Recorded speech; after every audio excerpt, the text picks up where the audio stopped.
I am so honored to introduce our next speaker, Karen Davis. She is the founder and president of United Poultry Concerns, which is the sponsoring organization of this conference, and she is also my boss. And best boss ever, I will add. We've been having a lot of fun doing incredible work for the animals, and let me tell you before I just read what's written here, Karen is tireless. She works so hard.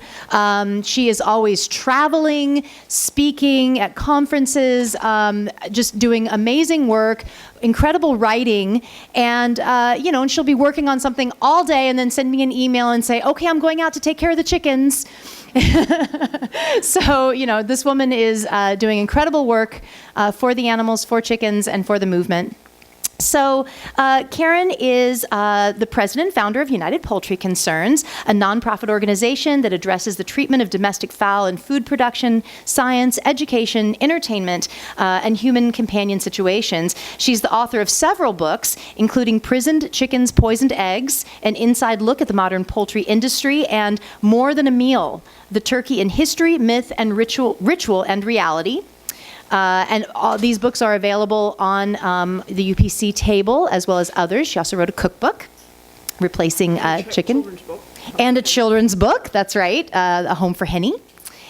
And award-winningly profiled in the Washington Post for her outstanding work for the birds, Karen maintains a sanctuary for chickens on the eastern shore of Virginia. Please welcome Karen Davis. Thank you. Thanks, Hope. Thank you. Well, thank you for being here today, and I hope you consider this conference to have been very worthwhile as a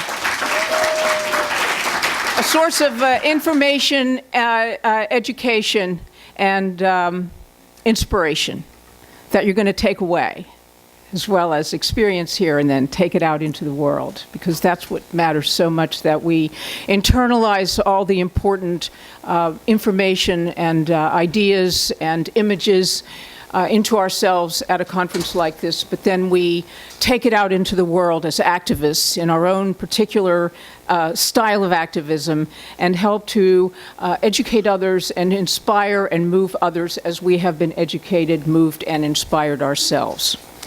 So, my presentation is titled, My Personal Path and Rocky Road to Thinking Like a Chicken. And I will start out by telling you, because so many people through the years have asked me, well, what led you to start an organization for chickens, or really for chickens and turkeys, or more generally speaking, for domestic fowl? And let me just quickly define domestic fowl are those birds who have the extreme misfortune to be considered a food source for human beings. That includes quails, pigeons. There are pigeon factory farms, quail factory farms, pheasant factory farms, and of course ostriches and emus are even now being factory farmed for food. So those are the birds for whom we speak. Far and away the largest number of land animals being raised and slaughtered for food in the United States are chickens, land animals. The only type of animals that exceed the number of chickens, the billions and billions and billions of chickens, are sea creatures, water aquatic animals. We happen to be based, that is United Poultry Concerns, on the eastern shore of Virginia, which is one of the largest chicken-producing areas of the country, where at any given time, 500 million chickens are locked up in concentration camps. Dark, sealed up completely from any sunlight or fresh air, in a concentration of pollution that you can't even imagine. Filth in the air, filth on the floor, filth in their feathers, and they're fed filth. And these, ironically, are the birds, and turkeys living in the same way, just not in the same numbers, but living just as horribly. And these are the birds who are being marketed to people as a health food or a healthy diet. I can tell you, they come from an amount of squalor that you cannot even begin to describe it. You have to go into these places and then imagine being stuck there. I always tell people, imagine a room like this being filled up with like 10 times as many as are here now at this moment, and then all the doors being locked. And we're going to be in here urinating and defecating. We're not going to have any room to move at all. We're going to be sitting in our own feces. We're going to be breathing it. All kinds of disease organisms are going to multiply in that kind of environment. We are going to be fed disgusting food, the most disgusting kind of food you can imagine. We're going to be nauseated all the time, and we're never going to escape until men come in and grab us brutally by our legs and throw us into the types of transport crates you saw out there on the streets of Brooklyn. No room to move. Then we're going to be trucked to the slaughter plants after having been force-fed and then deprived of food for 8 or 12 hours so that their chickens' guts are as emptied of excrement as possible, so that otherwise it would be flying all over the slaughter plants, which it's still doing. And then we're going to be subjected to extremely agonizing electrical shocks that are designed not to render us unconscious through electrified water, but simply to, in the case of the birds, to release their feathers more easily by paralyzing the muscles of their feather follicles while they're fully conscious but unable to move. So that's just a quick summary of what this so-called health food goes through on the way to ending up in restaurants and on kitchen counters and all the terrible, needless places where their sad, beaten up bodies end up. So when you think rape, think animals. Think so-called food animals, because they're all raped. Their bodies are all treated like garbage. They all cannot protect their bodies from the punishment that we inflict upon them for our so-called food. Okay, well, back in the mid-1980s, I became involved in the animal rights movement. I read extensively into the literature, both contemporary and historical, about animals and efforts to protect animals and draw attention to their suffering, because the abuse of animals, let's say particularly factory farmed animals and laboratory animals, didn't begin in the 20th century. These practices are rooted in ancient cultures all over the world. It isn't just Western culture. We have to divest ourselves of the illusion that it's just a factory farming, so-called, is just a 20th century phenomenon, or that it's just Western capitalism. When you really read deeply into the history of animal agriculture, you see that cultures throughout the world in history have treated animals abominably. So let's not think that there's a place to go back to when farmers were nice to their animals and all the bad things started in the mid-20th century. That's not how it went. The mid-20th century simply took to logical conclusions attitudes and behaviors toward animals considered a food source that are rooted as far back as animal pastoralism began. It's never been humane, it has never been kind, it has never been anything to celebrate, certainly as far as the animals themselves and their experience is concerned, which is what we're concerned about here particularly. Now, when I told a few people in the animal rights movement back in the mid-1980s or later 80s that I was considering starting an organization that was going to focus upon chickens and turkeys, I was advised by some higher-ups in that movement that that was a great idea, but a fanciful idea that would never fly. I was told, even by a couple of people, that if you really want to focus on a farmed animal, why don't you do pigs? Because at least people have some people have at least some empathy for pigs, probably because they're mammals and people don't care about birds. In short, what I'm saying to you is that I was told, not by everybody in the movement, no, not by everybody, but I was kind of cautioned that, we can't even get people to care about whales. How are we ever going to get people to care about chickens? And that's exactly what I was told by one prominent activist back at the time. She wasn't unsympathetic with my plan. She just thought it was, not gonna fly, not gonna happen. Now, 26 years later, here we are today, at this moment. We've been brought together at this moment. This is our 26th year of activism. That is United Poultry Concerns activism on behalf of chickens, turkeys, ducks, and other domesticated fowl.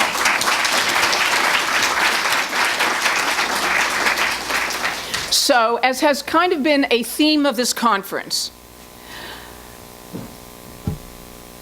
don't let yourself be dissuaded by despair or the sense of any kind of negative feelings that you can't make a difference, that you can't advocate effectively for animals, whichever animals you choose. And I have to say this, even if you choose to focus on one particular type of animal or animals, that doesn't mean that that your focus isn't within a context that you can bring to bear in your activism on behalf of all animals. And again, as others have said, we're animals too. It is a seamless situation. It is a seamless struggle that we have to understand. You can focus and still have a context. You can have focused campaigns, focused organizations without ignoring or belittling the larger picture of animal liberation, including human liberation.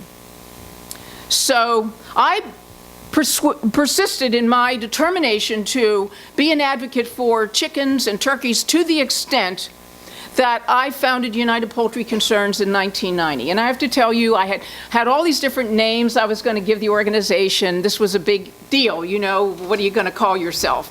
Chicken Liberation America was one of my favorites. And I still love that name, but I decided to do something a little subtler and more ironic and less, I decided on something more corporate.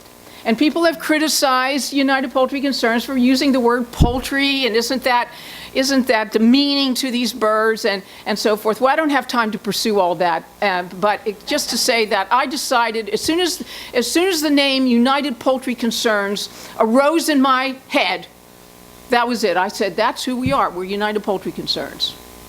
No matter what anybody else says, that's who we are. Now, I have told the story. I wrote an autobiographical chapter in a book. 2 copies are left out on our United Poultry Concerns table in Sister Species, Women, Animals, and Social Justice.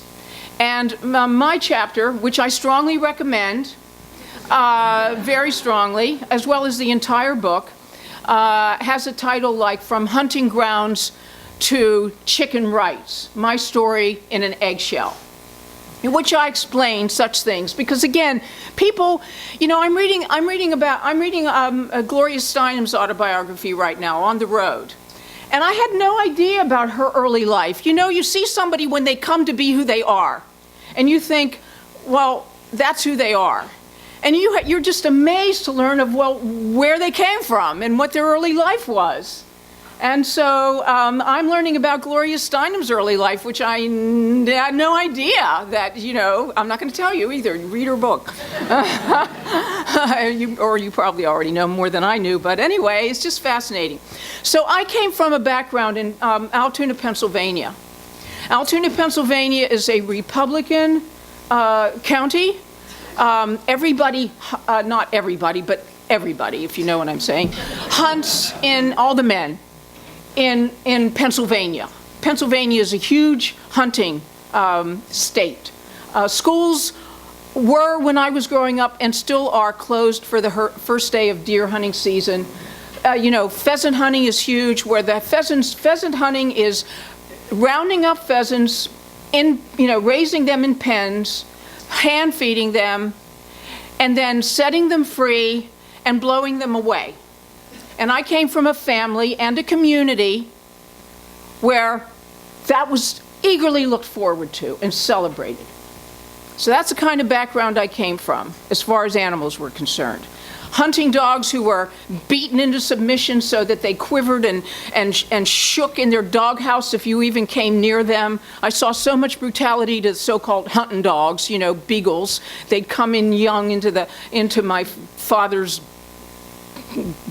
whatever you want to call it, our home, and then by the end of a month or so, they were so scared and nervous, and it was just horrible. And I always had, even from a child, I had a differing consciousness from the consciousness that I was surrounded by. Not everybody does, or not everybody comes to that until later in life. But I developed a name for this sort of differing consciousness that you developed into let's say, going from your sort of personality to creating your character, the values that for which you stand and that you can articulate. Ethical deviance. I was an ethical deviant from an early age, and it became stronger and more conceptually clear to me as I got older. There were not that everything in my early life was terrible, but there was a huge amount of violence, and a lot of that violence, it was not only in the home, but it was also certainly against all kinds of animals.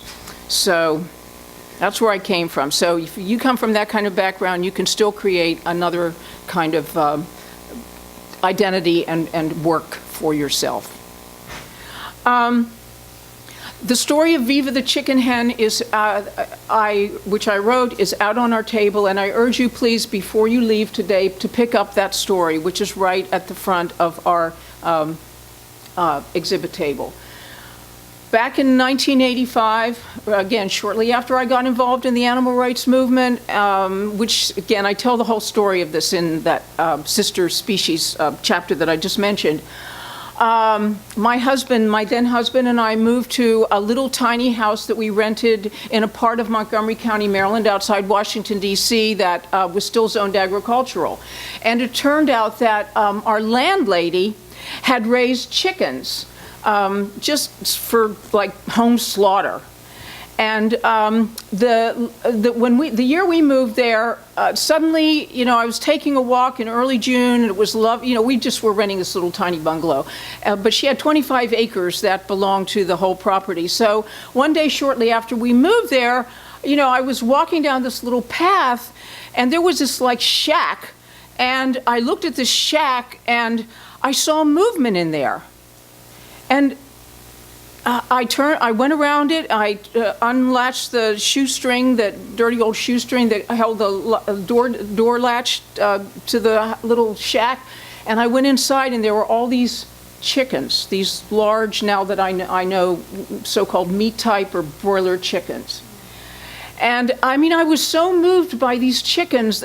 It only took 2 days for them to be at their little door when they knew I was coming down to visit them, because from that day on, I went down to visit them every day. I would take a magazine or a book, and they would all just circle around me. They'd be at their little door with their little faces looking out at me, and they were so, you know, they were just so glad, because they were out there in this beautiful June day with all this green foliage around them, which, you know, chickens come from the tropical forests of Southeast Asia. They're forest dwellers.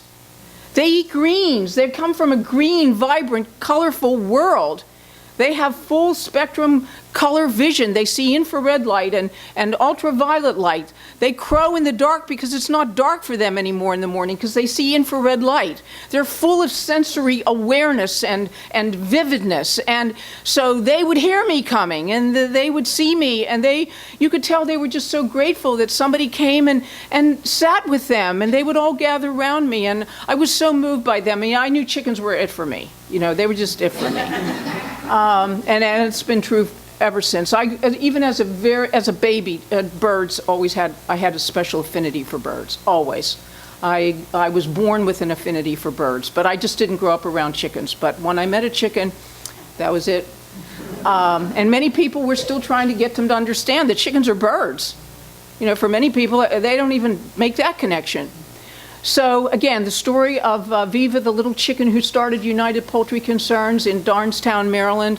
I urge you to pick up that little story that I wrote as you go out the door, because I'm sure that you will be moved by it. And if you know anybody who thinks that chicken is just a food, I recommend that you give them that story, or just go right to our website and read it right on our homepage and share it with other people.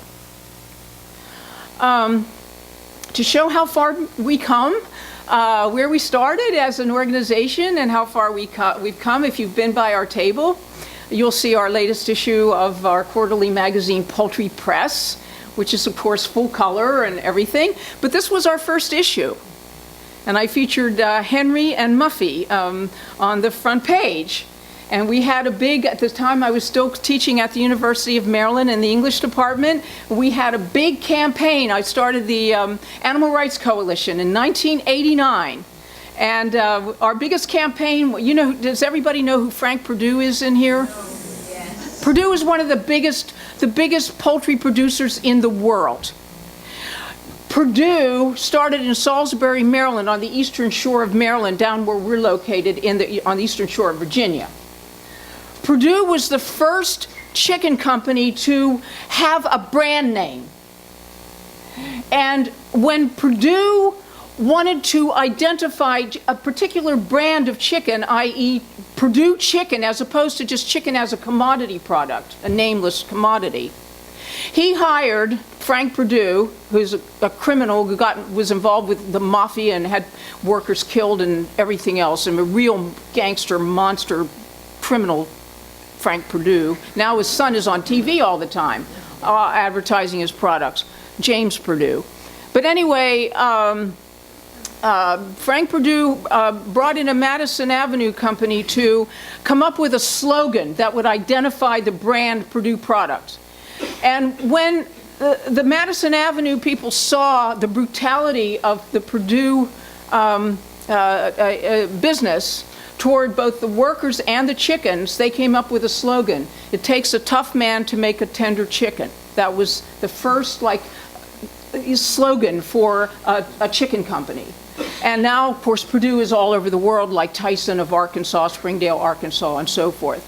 So Frank Perdue was put on the Board of Regents of the entire University of Maryland system. And our biggest campaign was to go around to all the public meetings that the Board of Regents held, where Perdue would be sitting there, you know, in a suit, you know, and they'd be talking about sexual harassment on campus. And Perdue would be sitting there where, you know, I mean, in the slaughterhouses, the sexual assaults and things that go on are just like part of that business. I mean, I'm not talking, I mean, the workers sexually assault the chickens as well as each other. I mean, it's just nothing but pornography, brutality, obscenity. You cannot exaggerate it. Anyway, so I and our Animal Rights Coalition, we developed this big campaign that got into the New York Times, Time Magazine, everything. Cluck you, Frank Perdue. And we would follow him to the bathroom, and he would have 2 bodyguards with guns, you know, and we'd stand outside the bathroom while he was in there at these different meetings and say, "Cluck you, Frank Perdue," with our signs and everything, and "Go cluck yourself." That was another one we said. But anyway, just to show you, this was our first what we used to call a newsletter, now we of course call a magazine. UPC seeks your ideas for helping chickens and turkeys and other domestic fowl. Hey, we're still trying. You know, we're still seeking your help. So it's amazing too to read this. We have all of our poultry presses on our website now. We posted every one. And it's kind of sad to see like the same things that we were fighting over and talking about back in 1990 were still the same issues, the same everything, you know. Now, here's what I want to get to right now. I think one thing you're getting a sense of in this conference, hearing Patrice's presentation and seeing these powerful videos that we just saw, like that Donnie Moss showed, so many people don't think that other animals have any life going on inside them, that they don't have experiences. They don't understand the extent to which, and none of us, even those of us who do know, we don't even begin to understand the life that's in chickens, for example, and turkeys, that they have experiences, that their life is being lived as intimately within their bodies, within their minds, as ours is in us. They're just as intimately connected to their own being and their own bodies and their own feelings and their own consciousness as every one of us. So just a few quick things about some of the chickens at our sanctuary. This is Ivan. He was brought over, and there's some of our hens dust bathing in the dirt, which of course is how they practice bodily hygiene, and they love the feeling of the dirt and the earthiness and everything.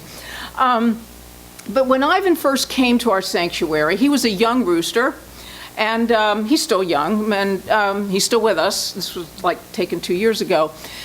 But you know, it was so interesting. It's so interesting to watch chickens listen to each other. Because, for example, Raleigh was the head rooster in what I call the big chicken house.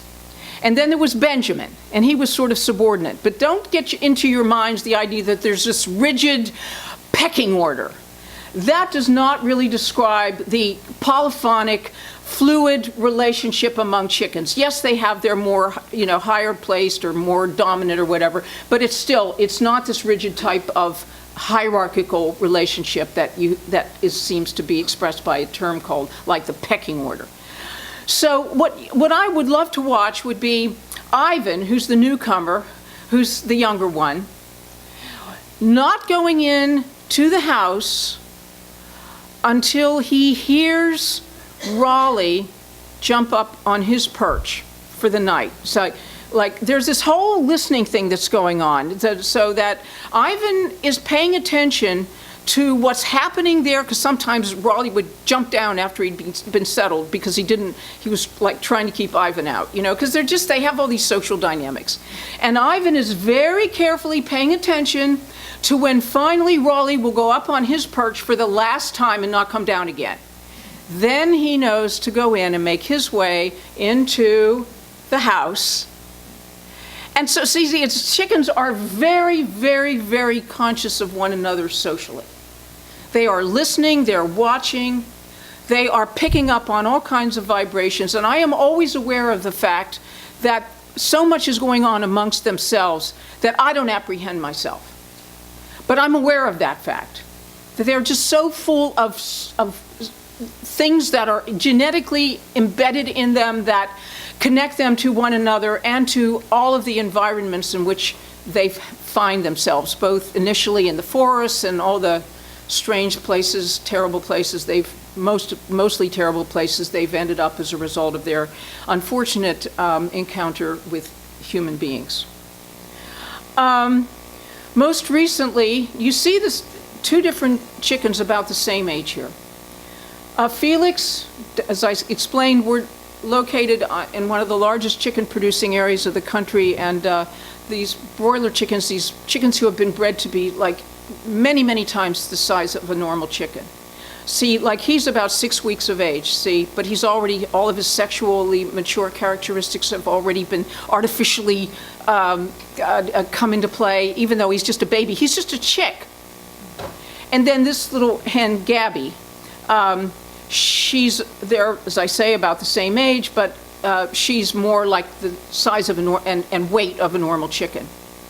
It's just, I wrote a book which is out on our table, Prisoned Chickens, Poisoned Eggs, an inside look at the modern poultry industry, where I explain that what has been done to the bodies of these so-called meat-type chickens, how fragile they are, how ready they are to have massive heart attacks in their infancy, which is what happened to Felix. He fell off the truck. He had to have his wing amputated. We have a very good veterinarian down on the Eastern Shore where we're located. He's very, very good with our birds. And it just so happened that these two came together in our kitchen, and she loved to sit on his back, and Gabby loved to sit on his back. And some of you were here for Mary Finelli's presentation last year. She's the founder of Fish Feel, which is all devoted to educating people about the intelligence and consciousness of fish and all the terrible things that water creatures, animals experience. Well, somebody gave her Gabby, and then and she and I have been friends for many decades, and then eventually Gabby, she kept Gabby, and then I drove up to her place in Silver Spring, Maryland, and got Gabby and brought her down. So the two of them lived together in the kitchen until Felix had a massive heart attack. So I'm going to tell you a couple things quickly. First of all, it's very important, as somebody said earlier, that we try to climb inside the skin of the animals we're speaking for, really try to evoke their lives to the best of our ability. So I kind of tell the story of Gabby from his own standpoint as best I can. He says, I am Felix. Until July 15th, I was nameless, and 3 days before, I was hopeless. I fell off a truck taking me to be killed, but a kind person saw me lying on the road and brought me to the Eastern Shore Chicken Sanctuary in Virginia, where my smashed wing had to be amputated. So here I am today, August 20th, living at United Poultry Concerns, where everybody loves me, and I have a new friend. Her name is Gabby. She too was saved by a kind person. Here we are. And there's Gabby on Felix's back, which he loved. He loved her running all over. She'd run all over him, and he just loved that. He couldn't move. He was crippled. He couldn't move. And even though they were the same age, again, you get an idea of what's been done to these birds who have been bred for the meat industry. What this means for their internal organs, and just their legs can't support their body weight and everything else. But anyway, and she would dart all around him, run under his wings, sit on his head and everything, and he just loved all that, you could tell. Well, so there they are, this past summer, in the kitchen. And this is Gabby now as a beautiful adult. But here's what happened, and this is what story I want to tell you. It was in September, and just the day before, and I was at my computer working, and just the day before, I had set Felix outside in the front yard next to the house where a lot of greenery and nice soil was. And I put Gabby out. They couldn't stand to be separated. She would just cry her heart out if he disappeared from sight, So I bring her out, but I had her in a bottomless bird cage so she could be on the soil, but she couldn't, she was she might run off or get, God knows what. But in any case, so I'm sitting at the computer working on this morning, and all of a sudden, Gabby, as she was still a baby chick, she grew at this rate of a baby chick. She was a baby chick and very tiny and peeping for a very long time, over 6 months. So as a baby chick, suddenly she comes running into my office where I'm at the computer, cheeping her head off. And I said, well, what's going on? And and I followed her out to the kitchen, and Felix was not on his blanket where the two of them basically lived, on their quilt. And I'm like, well, where's Felix? And she's showing me. He had a massive heart attack, and he had flopped into the corner between the stove and the old radiator there. And here's what I want to point out to you, that again, just to make this point, these birds are not stupid, and they are not unconscious, and they are very aware of things. So you have to be open to understand how aware of things they are. Now, Gabby had never, ever run into my office before. Remember, she's just a baby. She's a baby chicken. Never had she left Felix aside from the time she arrived and met him.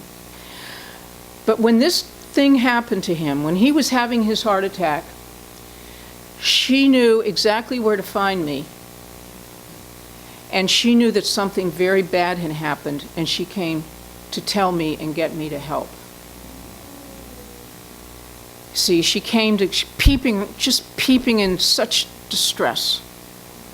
And of course, then I went out in the kitchen and I saw around the corner, there he was, dead on his back.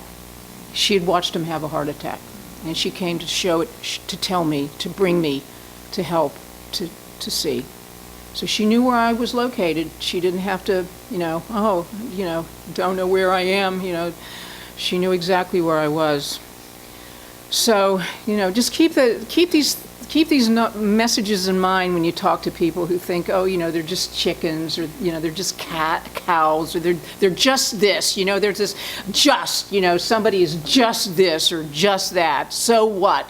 We have to, as advocates, we have to overcome that kind of ignorance with these kinds of stories. So this is Gabby now. This was last winter. I took this picture of her. There she is. She's a beautiful hen now, living outside most of the day with the other chickens, and then she always still runs up to be on the porch, to sleep on a platform in the porch, just like when she was being transitioned from her babyhood into a more of an adult, and there she is. And there are, well, either her or some other chicken feet. And I always like to tell people, when you look at chicken feet, they're like the shape of a peace symbol. You've got the, foot in the back, and you've got the three, and, if you put a circle around, you have a peace symbol. This was in the snow, of course, last winter. And I want to tell you about Miss Earth Angel. Now, where do you think Miss Earth Angel came from? Anybody want to take a guess? Now, remember, we're in Virginia. Slaughterhouse? Well, yeah, might as well, but what state is what I'm asking? California. Miss Earth Angel was one of the, 3,000 or so hens rescued from an egg operation by Animal Place back in the summer of 2013. It even got a big story in the New York Times. And when they were planning, when Animal Place was planning this rescue, they contacted all of the sanctuaries to see who might be able to take, any number of that rescued hens. So we said we would take in 50. So on September 5th, which is always will be in my mind, imagine now this hen and all these hens. Okay, so they're in battery cages, then they're pulled from the cages, and then they go to live in Animal Place for a while, and then they're flown by private jet to whatever closest airport there is to Watkins Glen, where Farm Sanctuary's East Coast Sanctuary is located. And then they were in Watkins Glen a while, and then on September 5th, this great big green van drives these 50 hens in transport crates down to our place.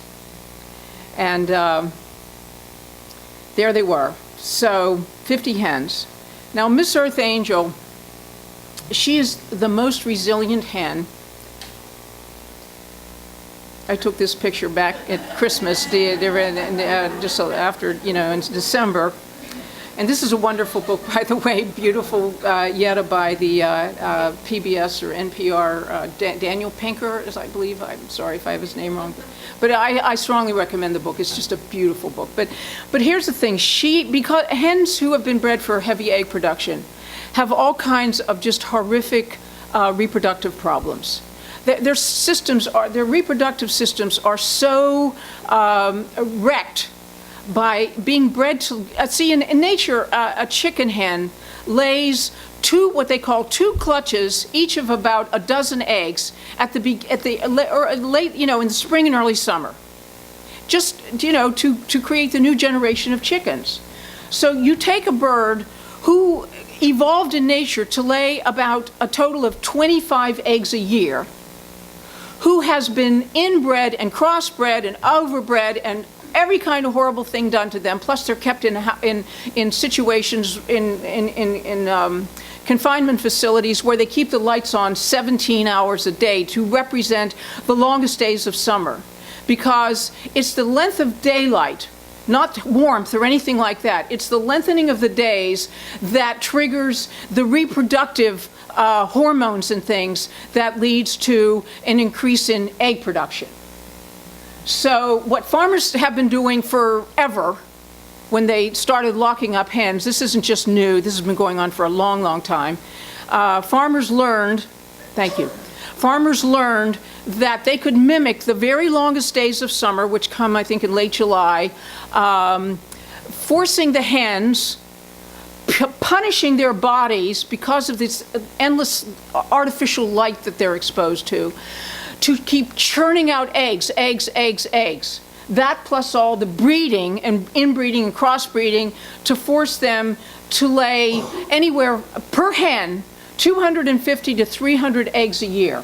Again, this is a chicken who lays 25 eggs a year, being forced to lay 250 to 300 eggs a year, one individual chicken. Can you imagine the havoc that that wreaks on their reproductive system? Consequently, these hens are very susceptible to all kinds of reproductive tumors, and some of the things that Mary Britton Klaus spoke about last year when she spoke, or was it 2 years ago, I believe, whatever, she spoke, maybe it was 2 years ago. But anyway, Mary Britton Klaus, the founder of Chicken Run Rescue in Minneapolis, she has dealt extensively with all the different kinds of reproductive diseases and just horrible things that have no counterpart in nature for chickens. We have given the chicken and the turkey heart attacks. Chickens and turkeys in nature do not have heart attacks. Chickens bred and all the animals bred for meat, things have been done to them to cause them to be very susceptible to heart attacks and all kinds of things that in the natural world there would never be. So in the case of hens bred for the egg industry, they have other problems, but certainly the reproductive problems, the reproductive tumors of the egg impactions and all these things are just part of what we have done to them so that people can have their eggs and their omelets and their, you know. This hen I draw your attention to, Miss Earth Angel, because she has had 6 surgeries where she's had to be anesthetized to have her system cleaned out. And each time she's come through and she's just so resilient. She has such a will to live. Some people now, including Mary Britton Klaus of Chicken Run Rescue, are strongly getting into egg implants that disrupt the reproductive cycle to prevent the hens from laying eggs at all, which we're looking into now.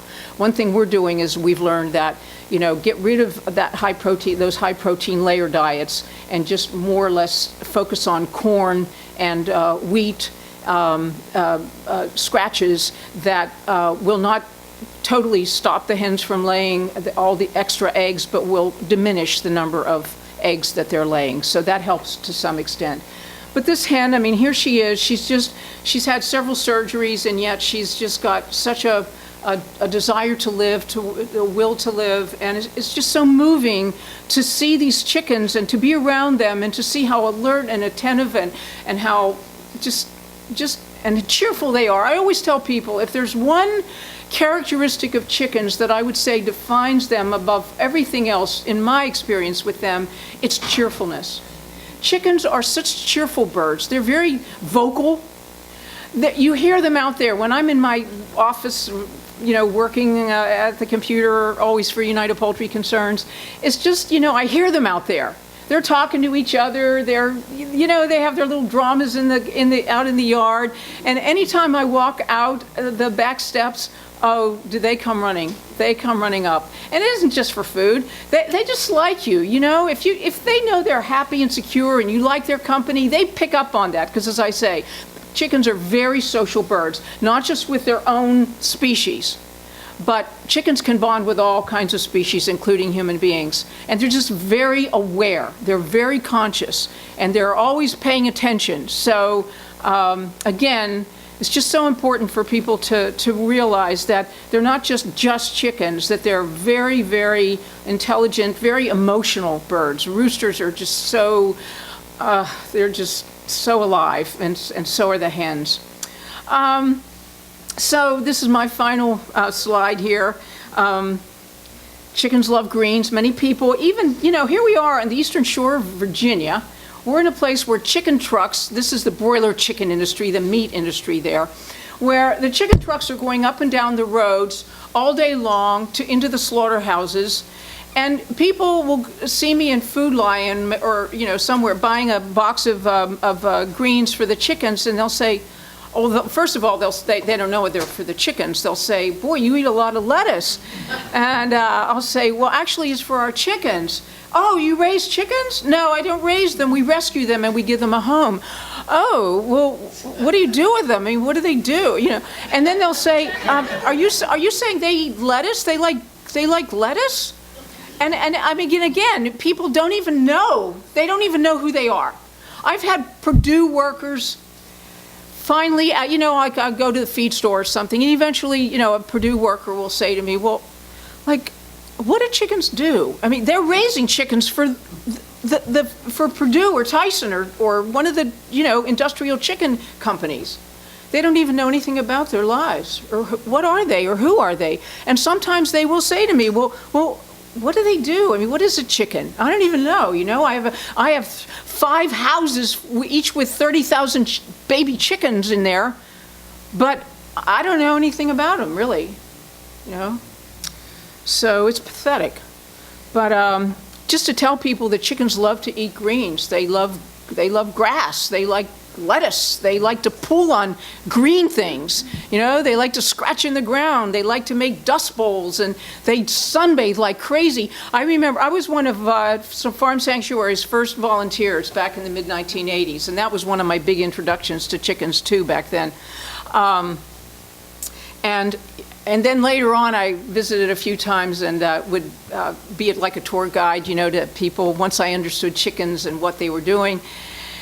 You will see a chicken taking a dust bath and you'll think they're dying because they are flopped down, they've got their wings spread out, and they're lying there and they've got their eyes closed.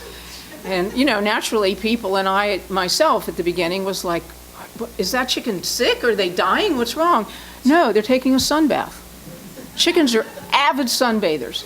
And in the winter, it's just wonderful to watch how because the days are short. And so they are following the sun around the yard. And boy, do they love it when the spring comes and the days are getting longer and the sun is coming out. And they just love the sun. And then when you think about all these billions and billions of chickens who are completely locked away from the sun, all of that experience of the natural world in which they evolved is encoded in their genes. They know what they're missing. And one of the most moving things about them is when they're rescued and they come these are chickens who never lived on anything but wire or in an excremental environment. And yet you place a chicken who never set foot on the ground before on the ground,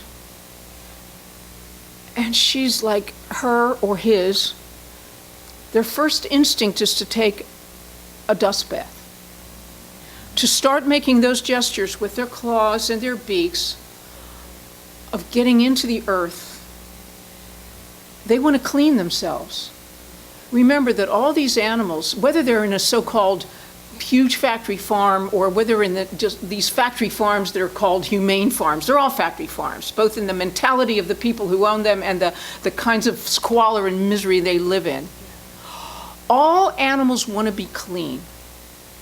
And one of the evils that we inflict upon all these poor souls is we deny them the basic right that they have to be clean, to keep their own bodies clean.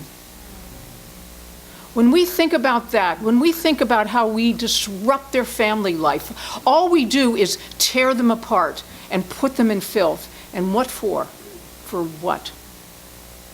All this agony is being endured on this earth every second of every day. For what? So I really urge you, please, if you're not vegan yet, it's not about food. It's about ethics and animals and compassion and making a better earth. An earth that isn't just saturated in misery. An earth where we are, part of the web of life and not just turning everything into a concentration camp or extinction. Because that's our relationship with the rest of the living world. It's either extinguishing it or incarcerating it. Mutilating it, manipulating it. So we don't need to do that. We don't need to be part of that. We should not be part of that.